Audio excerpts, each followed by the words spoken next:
Welcome to the Accountability Trader. It's all about accountability, consistency, and growth. Let's have a look at the market. Good evening, traders. It is Thursday the 18th, and I am the Accountability Trader. I am going to go over what's happened today on the charts. I'm going to go over what happened in the news. Wasn't as strong of a day on news in terms of how many pairs for me it covered.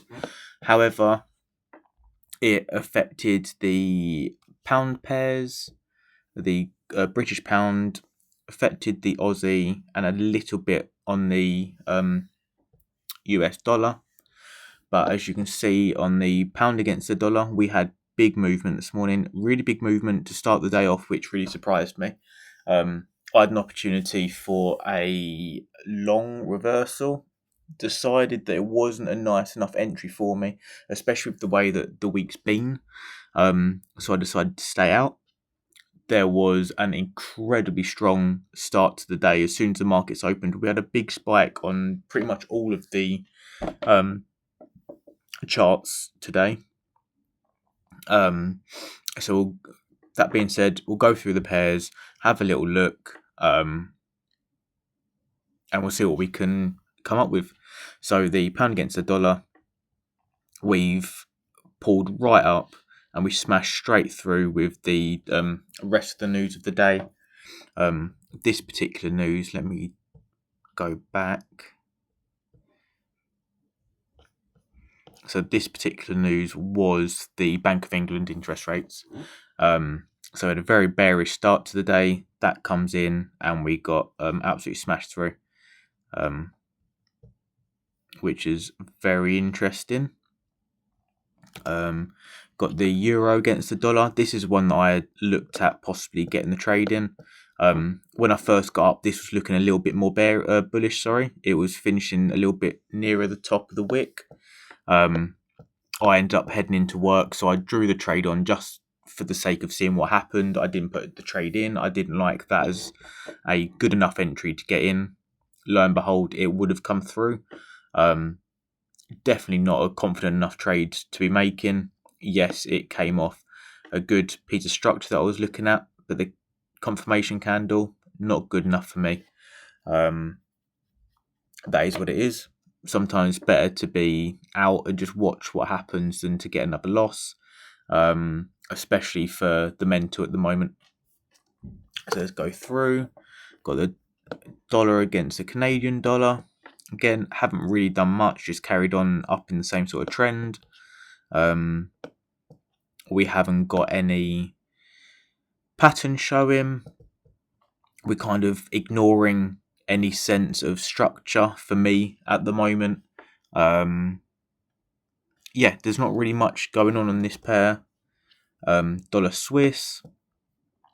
This is one where ideally it's done what I predicted. It hasn't been anywhere near as clean, or hasn't given me any opportunities to do so, because the news, the open of the day, the news, it's done exactly what I expected, but no means of being able to actually take a trade in this, not on the 1 hour anyway, maybe on a lower time frame. If other people have different ways of getting into trades, then I'm sure some people capitalised off this. But for me, it's nothing. We've put in a ABCD pattern, equal measure moves. Very nice. Just pure noise, sadly.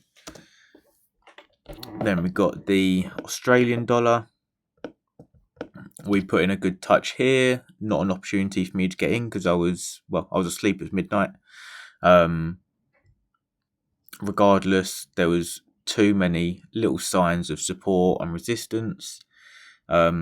Big news spikes. Again, there's areas of being able to take trades, but sadly this week and last week, the news has just absolutely taken control. Dollar yen putting in higher highs, putting a nice level up to here and retrace back. But again, yes, that's a good entry candle for me, However, I just don't know where I would go. I'd have to come down here. It wouldn't give me. It's not a nice enough trade, especially with putting in the higher highs and the higher lows. I'd have to go bullish. Not an area here where I can do so unless we came. Let me get my rectangle. I can redraw that. Unless we did some sort of retest in this area and we go long again, maybe we could do something like that. But that is for later. Tomorrow we have Bank of Japan, so again, not trading tomorrow. Might end up losing out completely on my entry. That is what it is. Yeah, I'm not in a position to be making trades around that sort of news at the moment, which is fine. That is trading. Let's keep going down. Pound yen coming down to an area that's got a couple of touches. Yeah, wow, that's a good support. 1, 2, 3, and then just noise through. You can't do anything with that personally for me. Then we've got retail sales for the pound, and then you've also got, again, Bank of Japan. Tomorrow is going to be very interesting to see what happens on this particular pair. Euro yen putting in higher highs, heading up. If we come back down and catch some sort of retest of this, that would be beautiful.